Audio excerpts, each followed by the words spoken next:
На жаль, гутарка доўжылася вельмі доўга на радыётрек, таму прыйшлося раздзяліць яе на две часткі. І так, частка нумар 2 да вашай увагі.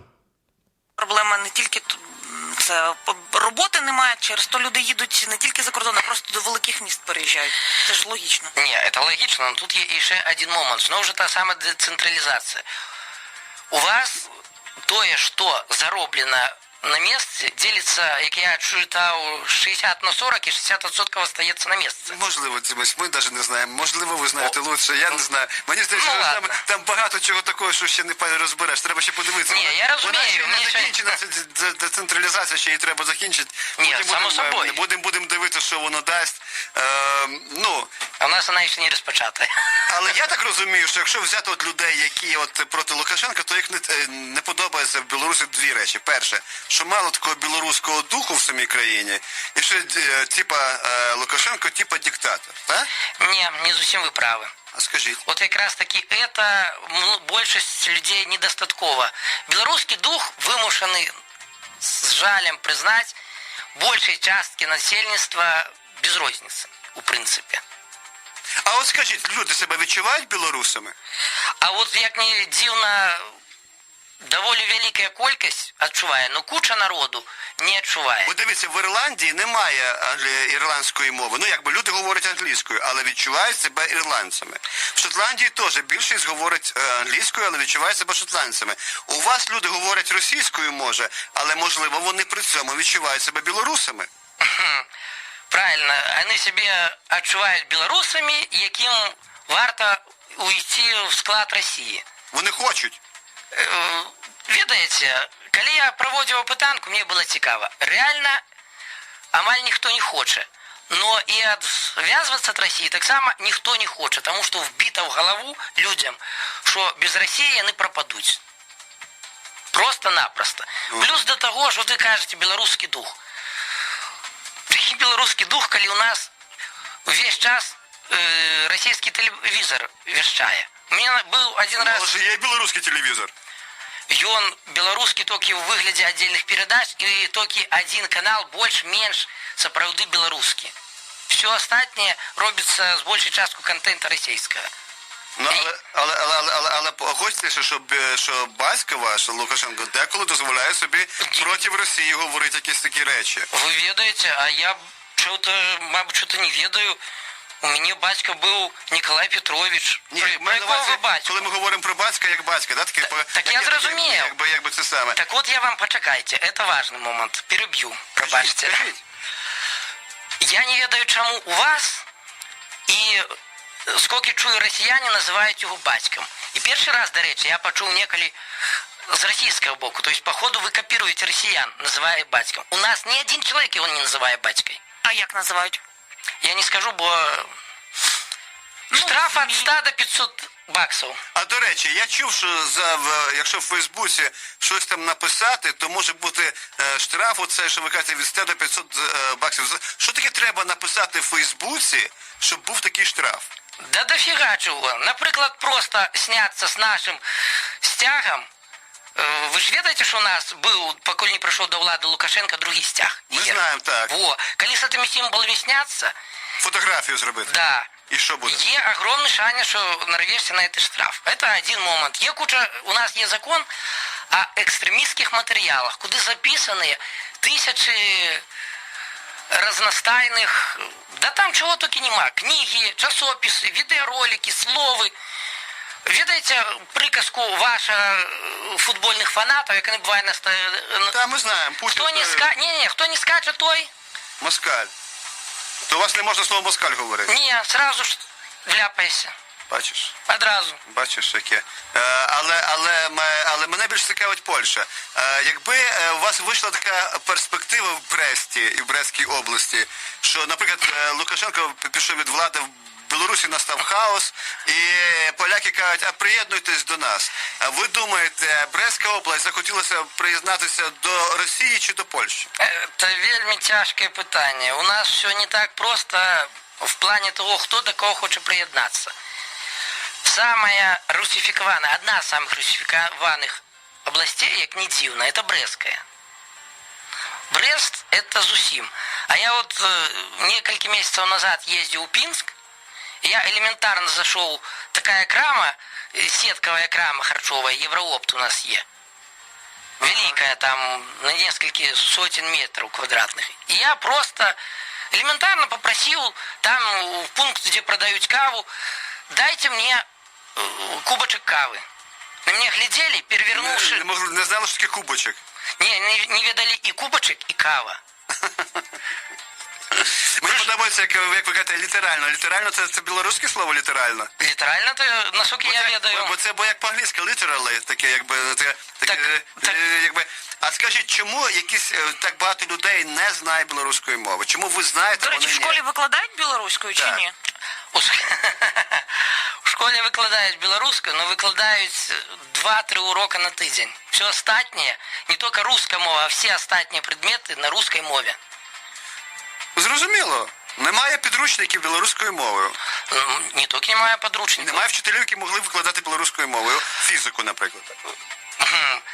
На самой справе многие могли бы выкладать. Есть люди, которые спробуют пробить. Но у нас, чтобы пробить навык, чтобы открыть белорусскомовный класс, это треба не один месяц биться и доказывать, что є жадаючие, что є те, кто может учить этому.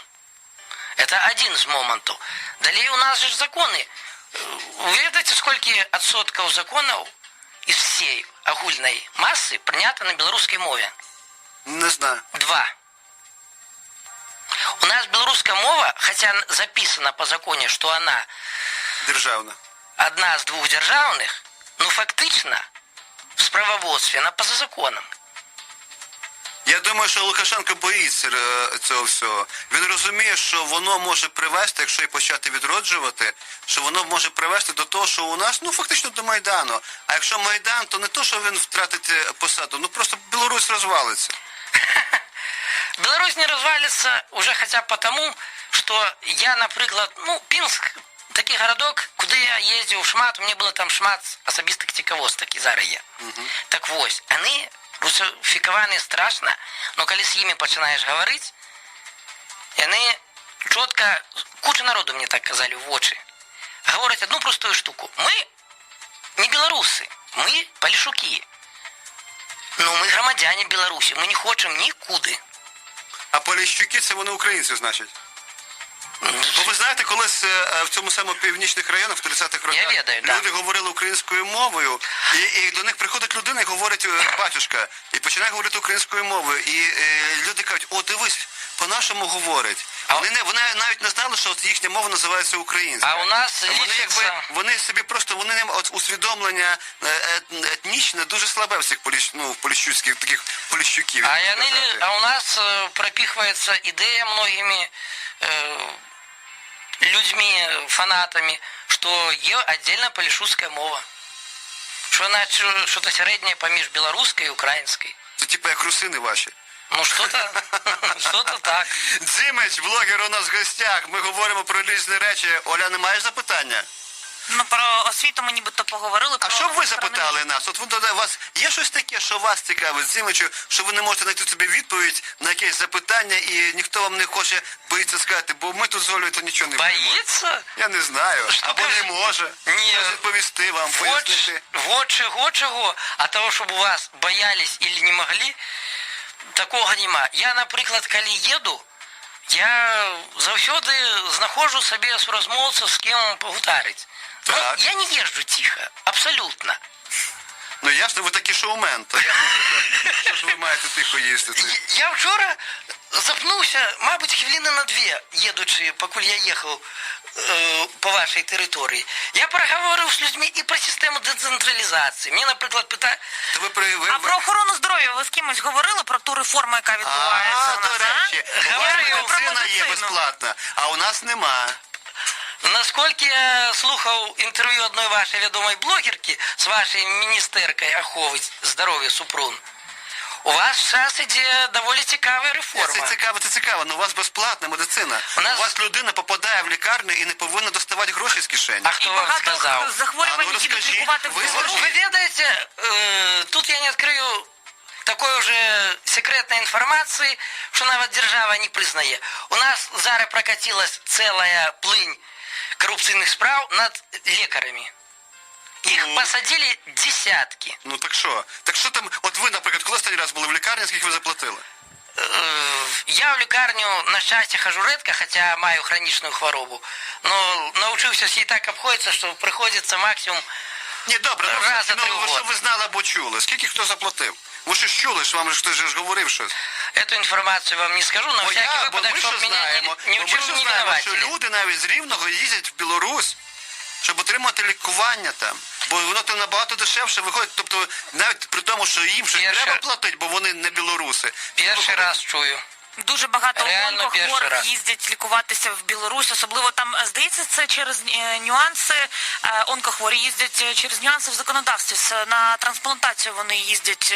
У нас немає в Україні, здається, закону, Я який знаю, дозволяв би. спортсмени, колись їздили наші, поламалися дуже сильно і повезли їх в Білорусь робити операцію. І їм зробили там ці операції, і люди, які поїхали з ними, хочуть цим лікарям заплатити. А вони кажуть, та ні, ми нічого не беремо, ви чого, які гроші? Ну, побоялись просто. Ні, ну то ясно, що людина завжди може взяти, коли їй даєш гроші. Питання полягає в тому, що це як практика не запроваджена. Тобто дуже, от дивіться, у нас, щоб ви собі зрозуміли, у нас кожна людина, яка попала, от, наприклад, в лікарню, от ми з вами про ціни говорили, так? Ну. Наприклад, в лікарні може обходитись день тебе від 200 до 2000 гривень. Тобто і це кожна людина платить. Тобто на ліки. Може, Я маю у нас- приватну аптеку, яка чогось стоїть в лікарні. У нас- Чому в лікарні має бути приватна аптека? Чому не державна? Чому держава хоча б не продає людям ті ж самі ліки за оптовими цінами? Чому їм продають людям, цим нещасним, в 3-4 рази дорожче, ніж оптові ціни? да, мне робили Кеплера, по-моему, тест, коли вешають апарати, ти сутки з ним ходиш. А, де якось називається, де я знаю. Мгм. И это реально с моего життя випадок. Ну, у нас Не обов'язані пам'ятаю, я забуду. після 40 годов усім вешать раз на год. Ти Ну, бачиш? Ні, ну, Бачиш? Круто. Ну- І скільки це коштує? это формально не коштує один раз нічого. Но ти повинен купити батарейки і т.д. і т.п. Батарейки, це, звісно, страшне розход. Ні, це не Це страшно. майже те саме, як книжку купити. Ви так. Это не страшные расходы, просто. И они продаются не все якобы. И отправляют одразу у державную аптеку на першому поверсі. Так. Тобто є аптека в медзакладі, але вона державна, не Да. приватна. Но прикол у тим, що от раз я пішов, коли мені було, не було там батареїк потрібних. Я пішов просто праз дорогу. У нас є не аптека, там і аптека є приватна, но є і по електроніці, по електриці спеціалізована крама. І я купив эту батарейку 3 рази тонней. Ну, понятно. Справа не в этом. Про батарейку, конечно, это трогательная история. У нас безплатно ровно до туль, поки не закончаться гроші, які виділила держава. Погоджуюсь, це є момент такий може бути. потім, коли тобі не пошансувало, ти платиш за все. Але ж, слухай, слово «пошансувало» треба записати собі. Запишите. Так вот і ще штука. От я почав говорити і згадав. Так. Я лежав этой весною на таким так званим денному стаціонарі. Ага. Тобто, коли ти не ночуєш у лікарні. Та ми знаємо. І це було платно. Я розумію, теж може бути смішно, но так, на ваші гроші. Где-то 300 гривень заплатив за 5 днів. А що за ці гроші вас лікували і годували? За це разом, все разом. Раз на день робили капельницю. Ясно. Все. Ну і годували ще там. Не, про що ви? Не годували? Капельницю просто пройшов. Тобі зробили капельницю, і ти Ви пішов. власне і пішли. Да. Ясно. Курс капельниць пройшли. 5 днів. Ясно. Ну от, все одно ми щось ми з'ясували собі про Білорусь. Не все так просто. У нас багато людей думають, що Білорусі дуже добре, а там, виявляється, не так добре. Там треба, наприклад, ну, не знаю. Багато є людей, Батарейки купіть. Ні, ви розумієте, це як кажуть, у сусіда жінка там краще там. О, да. І все таке інше. Тобто, те, що не твоє, тобі здається краще. Можливо, ви так дивитесь на нас, а ми так дивимось на вас. Ну, таке може бути, теоретично. Ведаєте, вас не... Як і у нас, так і у вас не ведають один про одного амаль нічого. Я як-то їхав з хлопчиком, который, прости не говорить, ну, тому не скажу откуль, но с півдня України. Учится у вас в одном з вищих установ Ровно. Так. Так ось, я, коли самый перший раз їхав далеко, Полтавська область, Я с ним ехал срывно, ехал по самую Полтаву. И три недели, мабуть, 1,3 запар. І? І он, по-перше, мало що був у шоку, потім він мені от вельми цікаву штуку сказав. Ведаєш, цікаво було тебе послухати, тому що у нас про вас некое дивное уявление. Вот есть Украина, вот есть Польша, вот есть Литва, вот есть Россия. А посередине некая незразумелая территория, где лесы, болота, оп, Лукашенко, лесы, болота, Литва. Отак. Тепер ви сьогодні, Дзимичу, розвіяли нам це уявлення. Ми з вами Сподіваюся. поговорили, хоч щось зрозуміли собі. Можливо, з'їздимо до вас в Білорусь, побачимо ще краще, Да, що там у вас робиться. приглашаю вас. Ви, білорусі, все одно Прийму з передавайте радістю. вітання. Якщо Лукашенко вас викличе до себе на цей з'їзд, знаєте, він раз на рік з людьми говорить, тепер він, можливо, про вас дізнається, вас хто запросить. я такий для Передайте його? йому привіт з Рівного. Скажіть, що якби є багато людей, які йому симпатизують, але закликають бути хорошим президентом для Білорусі, щоб всім білорусам він подобався. Нехай би він кому другого місця заступив. Добре я. Хай заступає якомусь другому місту. Дякую вам, Дзимич. Дякуємо нашим слухачам. І вам дякую велике. Успіхів. До побачення. До побачення. Дякуємо за увагу. Ось і скончилася моя цікава гутарка. Калі сподобалася, ставьте подобайку пальчиком вверх. Калі не сподобалася, ну, в принципе, ставьте вниз, але вверх все-таки больше приемно. Подписывайтесь на мой канал и глядите мої минулые, ну и наступные так само виды. До побачення, дороженькі!